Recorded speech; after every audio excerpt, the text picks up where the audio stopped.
Milkha Singh. The flying Sikh नाम से मशहूर मिल्खा सिंह का जन्म 1932 में लायलपुर में हुआ। हिंदुस्तान पाकिस्तान बंटवारे में हुए कत्लेआम से बचते बचाते वो हिंदुस्तान आ गए। बंटवारे के वक्त हुए दंगों ने उनसे माँ बाप समेत तमाम नातेदार छीन लिए। हिंदुस्तान पहुंचकर उनके लिए जिंदगी की राह मुसीबतों और चुनौतियों से भरी रही। 1953 में मिल्खा सिंह भारतीय सेना में भर्ती हो गए। सेना में रहकर मिल्खा सिंह ने 400 मीटर दौड़ की तैयारियां शुरू कर दी। 400 मीटर स्प्रिंट।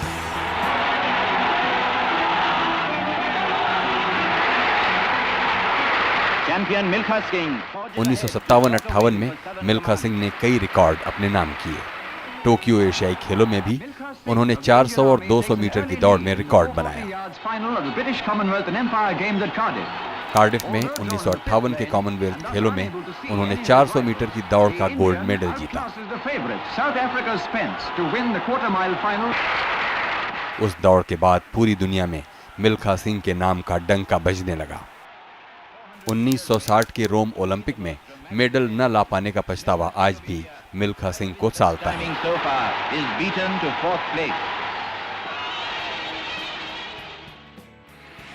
मिल्खा सिंह ने अपने देश के लिए सबसे ज्यादा सफलताएं अर्जित की हैं।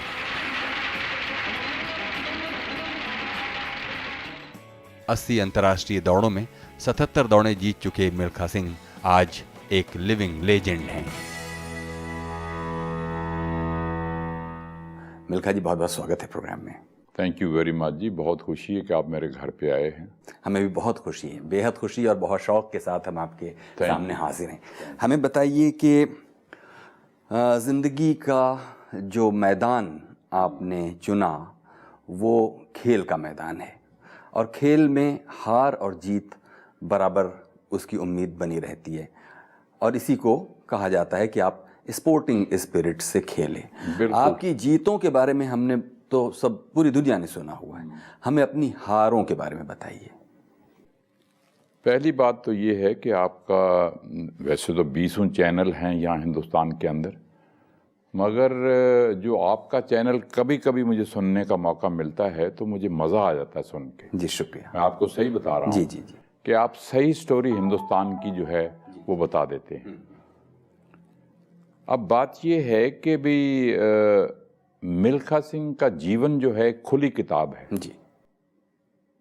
अगर आज मैं अपने जीवन के बारे में कहूँ तो मैं कहता हूँ कि ये सारी चीज़ फजूल है, क्योंकि कोई भी इंडियन ऐसा नहीं, चाहे कोई ऑस्ट्रेलिया में रहता है, इंग्लैंड में रहता है, अमेरिका में रहता है, कहीं भी रहता है, उनको मिल्खा सिंह के जीवन के बारे में मालूम है जी। तो अब बात यह है कि मिल्खा सिंह का जीवन तो बीत गया। जो मेरे टाइम के लोग थे वो अच्छी तरह से जानते थे, जो 80 से ऊपर हैं या 80 के आसपास हैं, उनको मालूम है कि मिल्खा सिंह ने कितना हार्ड वर्क किया और किस तरह से वो ऊपर आया। मगर जो आजकल की जनरेशन है उनको मिल्खा सिंह के बारे में, जो लोग 60 से नीचे हैं, जो पार्टीशन से पहले पैदा नहीं हुए, पार्टीशन के बाद पैदा हुए, उनको नहीं मालूम कि मिल्खा सिंह का जीवन किस तरह से बना और किस तरह से गुजरा। जी जी। तो इसीलिए चूंकि ये बातें आपने बार बार दोहराई होंगी टीवी चैनलों के सामने, अखबारों के सामने, दूसरे दीगर जगहों पर आपने अपनी किताब भी पूरी लिख दी है, लेकिन ये मौका है जिसके ज़रिए हम पार्लियामेंट के इस चैनल के ज़रिए दूर दूर तक, इतना बड़ा विशाल लोकतंत्र है जिसमें दूर दूर तक लोग सैटेलाइट के ज़रिए और कंप्यूटर के ज़रिए टेलीविज़न देख रहे हैं। आप हमें एक सरसरी तौर पर अपनी ज़िंदगी के शुरुआती बरसों के बारे में बताइए। मैं आपको ये कहना चाहता हूँ कि आप शेर व शायरी के अंदर बिलीव करते हैं कि नहीं? शेर व शायरी भी जी बिल्कुल बिलीव करते हो जी ना? जी ज़रूर। तो एक उर्दू का शेर आपको सुनाते हैं हम, वो ये है कि हाथ की लकीरों से जिंदगी नहीं बनती। हाथ की लकीरों से जिंदगी नहीं बनती। हाथ की लकीरें अगर आप ज्योतिषी को जाकर दिखलाओ तो ज्योतिषी जो है आपको दुनिया से बड़ा आदमी बना देता है। वो कहता है जी आप प्राइम मिनिस्टर बन जाओगे, आप मिनिस्टर बन जाओगे, आप डॉक्टर बन जाओगे, आप इंजीनियर बन जाओगे। ये शेर जो है हर फील्ड के अंदर लागू होता है, चाहे कोई डॉक्टर है, चाहे कोई इंजीनियर है, चाहे कोई पॉलिटिशियन है, चाहे कोई स्पोर्ट्समैन है, ये शेर उन पे लागू होता है। वो शेर ये है, मैं कंप्लीट करता हूँ, फिर इसका मतलब आप अपने आप निकालिएगा और मैं भी बता दूंगा आपको। वो ये है कि हाथ की लकीरों से ज़िंदगी नहीं बनती, अज़्म हमारा भी कुछ हिस्सा है ज़िंदगी बनाने में। जी अज़्म उर्दू का लफ्ज़ है, आप तो उर्दू जानते हैं। जिस इंसान के अंदर विल पावर है, जिस इंसान के अंदर हार्ड वर्क करने का मादा है, जिस इंसान के अंदर डिसिप्लिन है, करैक्टर है, वो इंसान जो है ज़मीन से उठ के आसमान को छू सकता है। बहुत अच्छी बात कहते हैं आप। और वो इंसान जो है ज़ीरो से हीरो बन सकता है। मिल्खा सिंह की मिसाल आपके सामने है, आज आपके सामने बैठा है। सारी दुनिया में मिल्खा सिंह का नाम है। क्यों? कि मिल्खा सिंह मौत से लड़ा है। मिल्खा सिंह के अंदर विल पावर थी, मिल्खा सिंह के अंदर हार्ड वर्क करने का मादा था, वो उसने किया और बन के दिखाया। अब ओलंपिक गेम्स होती हैं, एशियन गेम्स होती हैं, कॉमनवेल्थ गेम्स होती हैं। आप हैरान होंगे, मैं आपको ये बात सुनाना चाहता हूं कि जब से हमारा देश आज़ाद हुआ है 1947 से लेके आज तक, हिंदुस्तान के अंदर एथलेटिक की बात कर रहा हूं, रनिंग की बात कर रहा हूं, हिंदुस्तान के अंदर सिर्फ 5-6 खिलाड़ी हुए हैं जो फाइनल में पहुंचे हैं, मगर देश के लिए मेडल नहीं ले पाए। मेडल हमारे हाथ से गिर गया। मिल्खा सिंह पहले नंबर पे 1960 रोम ओलंपिक में दौड़ा, और लोग ये कहते थे, सारी दुनिया को मालूम था, क्योंकि जब दौड़ने से पहले आपका रिकॉर्ड बन जाता है। मैंने 80 इंटरनेशनल रेसेस सारी दुनिया में दौड़ी और 80 में से 77 जीती। तो सारी दुनिया को ये यकीन था कि अगर रोम ओलंपिक के अंदर 1960 के अंदर 400 मीटर के अंदर कोई गोल्ड मेडल जीतेगा तो सिर्फ इंडिया का मिल्खा सिंह वही जीतेगा और कोई नहीं जीत सकता। भरोसा हो गया था सारी दुनिया को, क्योंकि आप 80 इंटरनेशनल रेसेस दौड़ते हैं और 80 में से 77 जीत जाते हैं, तो सबको मालूम होता है कि यही आदमी जीतेगा और कोई नहीं जीत सकता। तो ये मेरी बैड लक थी, इंडिया की बैड लक थी कि वो गोल्ड मेडल मेरे हाथ से गिर गया। और अभी तक मेरे मन में ये है कि दुनिया छोड़ने से पहले मैं देख के जाऊं कि कोई ना कोई ऐसा नौजवान लड़का या लड़की इस देश में से उठना चाहिए जो गोल्ड मेडल मेरे हाथ से गिर गया उसको ले, नेशनल एंथम और हमारा तिरंगा झंडा जो है वो ओलंपिक खेलों में लहराए। ये मेरी आखिरी ख्वाहिश है। मिल्खा जी, बातों का ये सिलसिला अभी जारी रखेंगे। अभी लेते हैं एक छोटा सा ब्रेक। अभी वक्त है एक छोटी सी ब्रेक का। ब्रेक के बाद हाजिर होते हैं और बातें जारी रखते हैं लेजेंडरी एथलीट मिल्खा सिंह के साथ। माँ बाप जो हैं आज बच्चों में को स्पोर्ट्स में क्यों नहीं भेजना चाहते? मैं ही नहीं भेजना चाहता था अपने बच्चे को। मेरी बीवी डायरेक्टर स्पोर्ट्स रिटायर हुई है, मैं डायरेक्टर स्पोर्ट्स रिटायर हुआ हूँ पंजाब गवर्नमेंट से, मगर हम भी नहीं चाहते थे कि हमारा बच्चा स्पोर्ट्स में जाए। स्वागत है एक बार फिर से। आप देख रहे हैं गुफ्तगू। हमारे साथ हैं लेजेंडरी एथलीट मिल्खा सिंह। तो जैसा कि आपने शुरू में ही आपसे ये पूछा कि आपकी जीतों के बारे में सब लोग जानते हैं, हाँ, अपनी हारों के बारे में बताइए। तो इशारा इस तरफ भी था, ये तो ठीक है कि सब लोग जानते हैं कि रोम ओलंपिक में वो मेडल आपके हाथों से आते आते रह गया। लेकिन इसके बाद एक 30 साल का अरसा आप स्पोर्ट्स डिपार्टमेंट के डायरेक्टर के तौर पर रहे।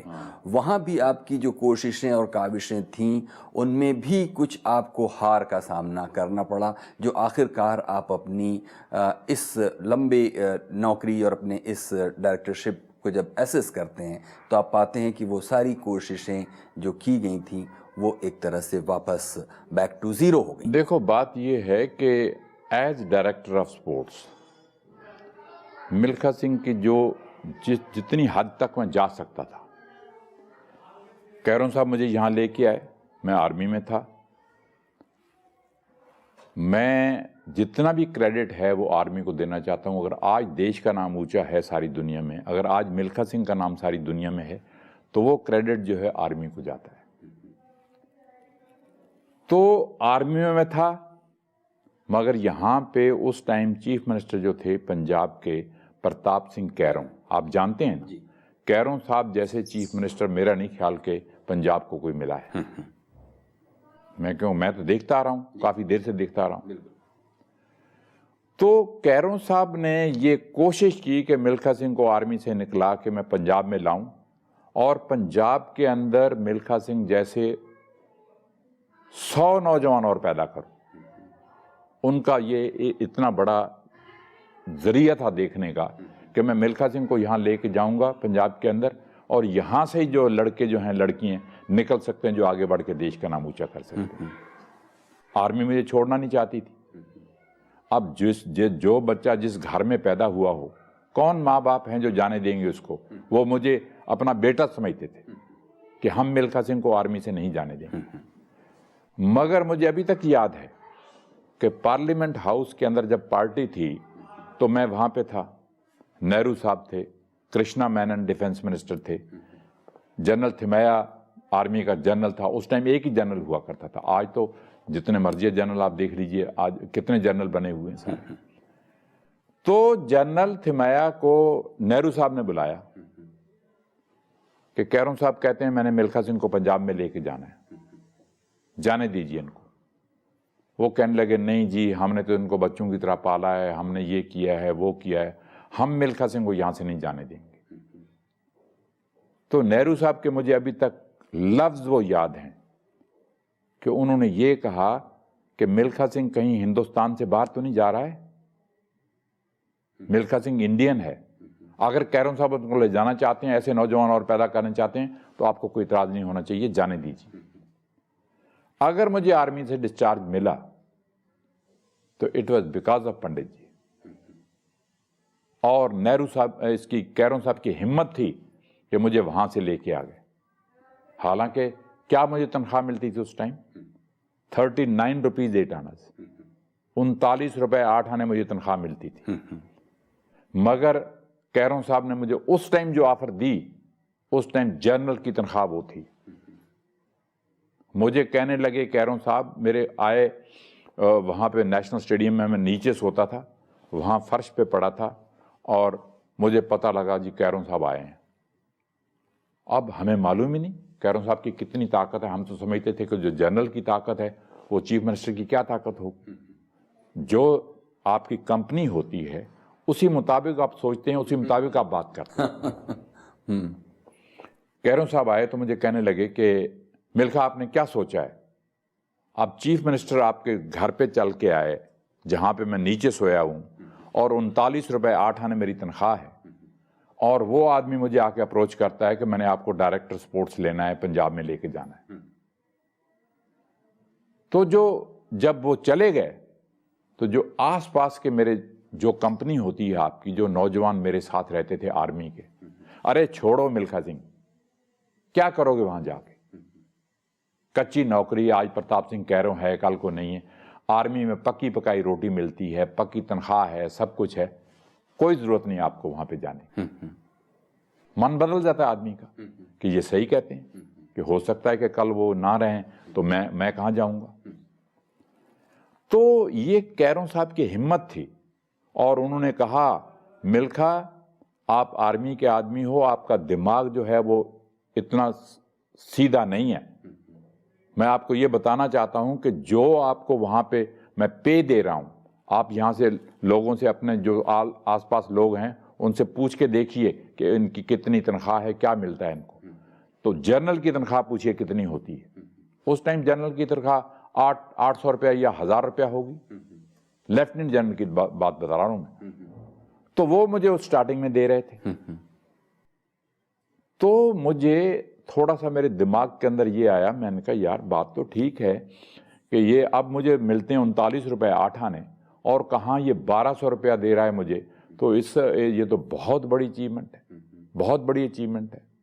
तो वो आपने उर्दू का शेर भी सुना होगा कि खुद ही को कर बुलंद इतना कि हर तकदीर से पहले खुदा बंदे से खुद पूछे कि बता तेरी रजा क्या है। तो वो तो एक भगवान बन के, अल्लाह बन के मेरे घर पे आके खड़े हो गए कि मैंने आपको लेके जाना है। तो ये चीजें जो थीं उस जमाने में हमारे में थीं, और वो लेके आए यहाँ पे पहला पंजाब का स्पोर्ट्स स्कूल मैंने खोला जलंधर के अंदर। आप हैरान होंगे, उस स्कूल के अंदर से मैंने इतने हॉकी प्लेयर, इतने फुटबॉल प्लेयर, इतने एथलीट पैदा किए, मगर हमारे पास कोई नौकरी देने का साधन नहीं था। जब आपको अच्छा खिलाड़ी बनाते हो, अब फर्ज करो कि मैं 100 मीटर बहुत अच्छा दौड़ता हूँ, नेशनल में फर्स्ट आ गया हूँ, इंडिया में फर्स्ट आ गया हूँ, तो टाटा वाले आपके पीछे लग जाते हैं, रेलवे वाले आपके पीछे लग जाते हैं, पुलिस वाले आपके पीछे लग जाते हैं कि हम आपको ये देना चाहते हैं, आप हमारे पास आ जाओ। तो उस टाइम जो था वो ये था कि हम किसी को नौकरी दे के यहाँ पंजाब में नहीं रख सकते थे। तो वो बच्चे जो हम बनाते थे, वो बच्चे कोई टाटा में जा रहा है, कोई रेलवे में जा रहा है, कोई पुलिस में जा रहा है। तो मुझे इस बात की खुशी है, अगर वो चले गए हैं तो कोई बात नहीं, उनको जॉब तो मिल गई है, जो आजकल के ज़माने में नहीं हो रहा है। अब आपने बात छेड़ी है, मैं आपको बता देता हूँ कि माँ बाप जो हैं आज बच्चों में को स्पोर्ट्स में क्यों नहीं भेजना चाहते। मैं ही नहीं भेजना चाहता था अपने बच्चे को। मेरी बीवी डायरेक्टर स्पोर्ट्स रिटायर हुई है, मैं डायरेक्टर स्पोर्ट्स रिटायर हुआ हूँ पंजाब गवर्नमेंट से, मगर हम भी नहीं चाहते थे कि हमारा बच्चा स्पोर्ट्स में जाए, क्योंकि मैं आपको बताना चाहता हूँ, ध्यानचंद जैसा आदमी आज दुनिया में पैदा नहीं हुआ हॉकी के अंदर। आज तक जो ध्यानचंद ने किया है दुनिया के अंदर, कोई भी आदमी उसके साथ का पैदा नहीं हुआ। आज सचिन तेंदुलकर को उन्होंने भारत रत्न उठा के दे दिया, ठीक है, 6-7 कंट्रीज खेलती हैं, रोज मैच फिक्सिंग होती है, आज इंडिया हार गया, कल जीत गया। तो ये सारी चीज़ें जो हैं, ये सारा मैं इस चीज़ को बहुत बुरा मनाता हूँ। जो आदमी पैसा लेके अपनी कंट्री को, इज्जत को बेचता है, मैं उसे स्पोर्ट्समैन नहीं समझता, मैं उसे ट्रू मैन नहीं समझता। तो मैं आपको ये बताना चाहता हूँ कि अगर भारत रत्न मिलना चाहिए था तो पहले नंबर पे ध्यानचंद को मिलना चाहिए। क्या उसकी शान थी, क्या उसकी बात थी 1936 के अंदर, आप तो पैदा भी नहीं हो। 36 में हिटलर ने कहा था उसे कि ध्यानचंद जी इंडिया को छोड़ो और यहाँ पे आ जाओ। ही वॉज जस्ट सिपाही, उसने कहा यहाँ आ जाओ, मैं आपको ऑफिसर बना देता हूँ, मगर नहीं, उसको देश से प्यार था। आज मिल्खा सिंह है, हमें एक धेला नहीं मिला। मिल्खा सिंह ने 80 इंटरनेशनल दौड़ी, 77 जीती। कितने मेडल मेरे पास पड़े हैं, कितनी ट्रॉफीज मेरे पास पड़ी हैं जो मैंने डोनेट कर दी हैं नेशनल स्पोर्ट्स म्यूजियम को, ताकि बच्चे देखें और उस पर देख के इंस्पायर हों। तो उस जमाने में पैसा था ही नहीं। तो आज जो है आप एक मेडल लेके आ जाते हैं। मेरे पास एशिया के 7-8 गोल्ड मेडल पड़े हुए हैं, कॉमनवेल्थ गेम्स का मेडल पड़ा हुआ है, ओलंपिक रिकॉर्ड, वर्ल्ड रिकॉर्ड मैंने तोड़ा, हमें किसी ने एक धेला नहीं दिया। मुझे अभी तक याद है कि 1958 के अंदर जब मैंने गोल्ड मेडल जीता कॉमनवेल्थ गेम्स के अंदर, कार्डिफ के अंदर, तो उस टाइम तो ये टीवी वगैरह नहीं थे, उस टाइम ये मोबाइल टेलीफोन वगैरह तो नहीं थे, कुछ भी नहीं था। मगर क्वीन जब आई, मेरे गले के अंदर मेडल डाला, मेरी पूरी हिस्ट्री छपी, मुझे अभी तक याद है, लंदन न्यूज़पेपर के अंदर हिस्ट्री छपी। एक नंगे पांव दौड़ने वाला लड़का, गांव का रहने वाला लड़का, वो कैसे आके यहां पे कॉमनवेल्थ गेम्स के अंदर गोल्ड मेडल जीत गया। वो हैरान थे इस बात के ऊपर। तो मैं आपको बात बताना चाहता हूं कि जब मैंने कॉमनवेल्थ गेम्स के अंदर गोल्ड मेडल जीता और क्वीन आई, गले के अंदर मेडल डाला और मिल्खा सिंह विक्ट्री स्टैंड पे खड़ा हुआ है नंबर 1 के ऊपर, और तिरंगा झंडा हमारा, जब उन्होंने अनाउंस किया कि मिल्खा सिंह इंडिया फर्स्ट, तो क्या क्लैपिंग हुई। और 1 लाख अंग्रेज स्टेडियम के अंदर बैठा था। इंडियन तो उस जमाने में मेरे ख्याल 2-4 भी नहीं होंगे वहां पे, 58 की बात बता रहा हूं। तो क्वीन ने मेडल डाला और मैं तिरंगे झंडे की तरफ देख रहा हूं, तिरंगा झंडा ऊपर जा रहा है, नेशनल एंथम बज रहा है, और मैं खुशी से रो रहा था, मेरी आंखों के अंदर आंसू थे कि मिल्खा, आज तूने सही मैंने में अपने देश का नाम ऊंचा किया। तो जब क्वीन चली गई, मैं विक्ट्री स्टैंड से नीचे उतरा। मुझे नहीं मालूम कि एक बॉब्ड हेयर लेडी, वो जनाब क्वीन के साथ बैठी हुई थी, और वो लेडी जो थी उसने साड़ी पहनी हुई थी और भागी वहां से, जहां विक्ट्री स्टैंड ग्राउंड के अंदर था, वहां तक भागी भागी चली आई। मिल्खा जी, मिल्खा जी, मिल्खा जी, आपने कमाल कर दिया, आपने अपने देश का नाम इतना ऊंचा किया है कि पंडित जी का मैसेज आया है। अब मुझे मालूम ही नहीं कि ये लेडी कौन है, क्या है, I have no idea at all. तो ये हुआ कि वो अपने आप मुझे इंट्रोड्यूस कराती है, मिल्खा जी, मैं विजय लक्ष्मी हूं, पंडित जी की बहन हूं, और मैं यहां पे हाई कमिश्नर हूं लंदन के अंदर। तो मैंने घुटने छुए उनके, मुझे तो मालूम ही नहीं सारी जो चीज है। तो मुझे कहने लगी कि पंडित जी का मैसेज आया है। कि मिल्खा सिंह से पूछो कि क्या चाहिए उसको। अब वो ज़माना ऐसा था, मैं आपको ये बताना चाहता हूँ कि वो ज़माना ऐसा था कि हमें मांगते हुए शर्म आती थी। अगर मैं चाहता, पंडित जी से कहता जी मुझे 200 एकड़ ज़मीन यूपी में दे दो, 200 एकड़ ज़मीन मुझे पंजाब में दे दो, 2-4 कोठियाँ मुझे दिल्ली में डलवा दो, उनके लिए तो बड़ी मामूली बात। मगर मैंने कुछ नहीं मांगा, और मांगा क्या कि देश भर में एक दिन के लिए छुट्टी कर दो। ये हमारी डिमांड हुआ करती थी। आज बच्चे देश की इज्जत को बेच रहे हैं, पैसे की वजह से बेच रहे हैं। ध्यानचंद को बेचारे को कुछ नहीं मिला। तो मेरा कहने का मतलब ये है कि मैं बच्चों को ये मैसेज देना चाहता हूं, सबसे पहले देश की इज्जत है, बाद में सारी चीजें। मिल्खा जी, मैसेज तो अच्छी बात है। आपने अपने ज़माने में बिना किसी प्रॉपर इंफ्रास्ट्रक्चर, बिना मतलब बहुत लिमिटेड ट्रेनिंग रिसोर्सेज के भीतर वो करके दिखाया, जो 30 साल तक कम से कम पंजाब में आप उस काम को बहुत वेल प्लान ढंग से करने के लिए ही बने थे। लेकिन उसके बाद कोई दिखाई नहीं देता हमें। भाई बात ये है कि अब वो जो चीज़, मुझे रिटायर हुए अब 25 साल हो गए, 25 ईयर्स हो गए। जो मैंने काम शुरू किए था वो वहीं का वहीं रह गया या उससे भी नीचे चला गया। मैंने आपको सीधे लफ्ज़ों में बता दिया कि जब मैं डायरेक्टर स्पोर्ट्स था, मैंने स्पोर्ट्स विंग खोले।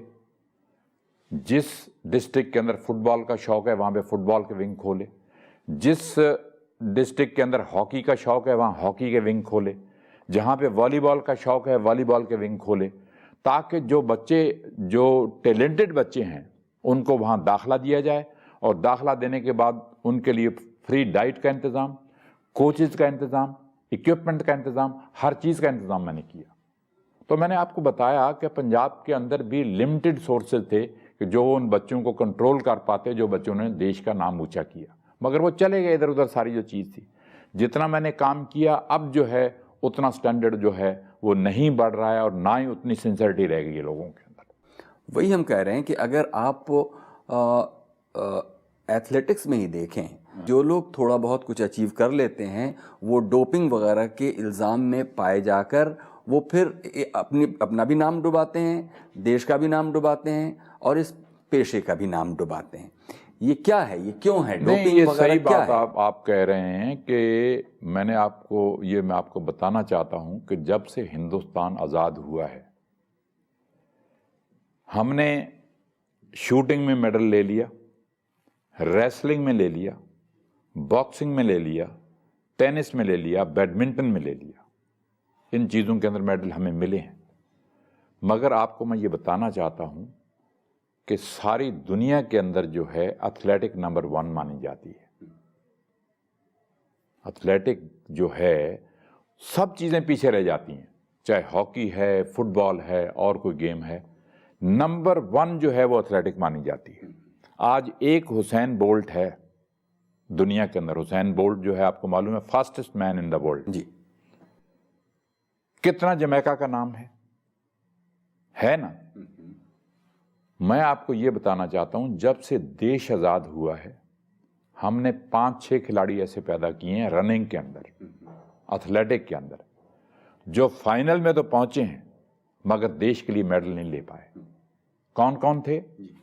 Milkha Singh number 1 1960 Rome Olympics, number 2 Gurbachan Singh Randhawa in 1964 Olympic in Tokyo के अंदर, नंबर 3 श्री राम सिंह 800 मीटर के अंदर मॉन्ट्रियल 1976 फाइनल में पहुंचे मगर वो भी नहीं मेडल ले पाए। 84 के अंदर पीटी उषा, वो भी फाइनल में पहुंची मगर उसके भी हाथ से मेडल गिर गया। जैसे मेरे हाथ से मेडल गिरा उसी तरह से पीटी उषा के हाथ से मेडल गिर गया। और 5वें नंबर पे अंजू जॉर्ज लॉन्ग जंप के अंदर। ये 5 आदमी जो हुए हैं वो ओलंपिक फाइनल में पहुंचे हैं। फाइनल में पहुंचना भी आसमान को छूने वाली बात है, मेडल लेना तो आसमान से भी आगे जाने वाली बात है ना। तो मैं ये कहना चाहता हूं कि एथलेटिक जो है उसके अंदर 200 कंट्रीज पार्टिसिपेट करती हैं ओलंपिक गेम्स के अंदर। जो अभी मैं आपको भारत रत्न की बात बता रहा था, भारत रत्न तो उनको मिलना चाहिए जो मौत से लड़े हैं, ये नहीं मैच फिक्सिंग पैसा लेके सारी चीज कर आके और फिर उन लोगों को भारत रत्न मिल जाए। ये अच्छा हुआ कि गवर्नमेंट ने ये डिसीजन लिया कि सचिन तेंदुलकर को इन्होंने भारत रत्न दिया, एटलीस्ट खिलाड़ियों के लिए रास्ता खुल गया। तो मेरा कहने का मतलब ये है कि आपने आज ये बातें छेड़ी हैं, बड़ी लंबी बातें हैं, क्योंकि जो आजकल बच्चे जो है ये ड्रग्स की बीमारी जो है हिंदुस्तान के अंदर जैसे कैंसर फैल जाता है उस तरह से फैल गई। ये वैसे होता क्या है? नहीं होता ये है, ये जो परफॉर्मेंस एनहांसमेंट के स्टेरॉइड्स, ये क्या चीज होते हैं? ये चीज मैं आपको बताता हूं कि ये जितने भी बाहर के कोचेज आए हैं यहाँ पे, उन लोगों ने ये सिलसिला यहाँ फैलाया है। अगर अब आप किसी बच्चे को, स्कूल के बच्चे को क्या मालूम है कि अगर मैं इंजेक्शन ले लूंगा तो मेरे में ताकत ज़्यादा आ जाएगी और मैं रेस जीत लूँगा। किसी बच्चे को क्या मालूम कि मैं इंजेक्शन ले लूँगा तो गोला जो है उसका डिस्टेंस मेरा ज़्यादा बढ़ जाएगा, डिस्कस फेंकता हूँ तो डिस्कस डिस्टेंस बढ़ जाएगा। ये बच्चों को नहीं मालूम। ये जो भी करवा रहे हैं, कोचेस करवा रहे हैं या डॉक्टर्स करवा रहे हैं। आज ये बीमारी इस तरह से फैल चुकी है, क्योंकि आप तो जाते नहीं हैं, मैं तो जब स्कूल्स के कंपटीशन होते हैं उनमें भी जाता हूँ, कॉलेजेस के होते हैं उनमें भी जाता हूँ, यूनिवर्सिटीज़ के होते हैं उनमें भी जाता हूँ। आज कोई भी बच्चा ऐसा नहीं कि जब तक ड्रग्स ना ले ले तब तक वो पार्टिसिपेट करे। और कितनी बार हमारे मेडल एशियन गेम्स के अंदर वापस हुए, कॉमनवेल्थ गेम्स के अंदर वापस हुए, उन बच्चों के नाम नहीं मैं लेना चाहता। कितनी देश की बदनामी हुई। तो मैं जहां भी जाता हूं ये मैसेज देता हूं कि हार्ड वर्क के बगैर, हार्ड वर्क करो अगर आपने देश का नाम पैदा करना है। ये ड्रग्स लेके देश का नाम बदनाम होता है, आपके माँ बाप का नाम बदनाम होता है, बच्चे हैंडीकैप हो जाते हैं, बच्चों की डेथ हो जाती है। उनको ये काम नहीं करना चाहिए। लेजेंडरी एथलीट मिल्खा सिंह के साथ बातों का ये सिलसिला अभी जारी है। बातचीत का अगला हिस्सा अगले हफ्ते। तो वो रेस मैंने इतनी तेज दौड़ी, पहले 250 मीटर जो थे 250 यार्ड, इतना मैंने फास्ट दौड़ा कि मेरे दिमाग के अंदर जब मैं 250 मीटर पे पहुंचा, अकेला मैं लीड कर रहा हूं, तो दिमाग में आया कि Milkha you are running too fast, हो सकता है कि तू रेस ही ना खत्म कर पाए 400 मीटर की। तो वो मैंने रिदम अपना वहां पे तोड़ा, ड्रॉप किया, जिस स्पीड के अंदर जा रहा था मैंने उसको कंट्रोल किया, उस रिदम को तोड़ा। तो वहीं किस्मत का सितारा हिंदुस्तान का और मिल्खा सिंह का डूब गया।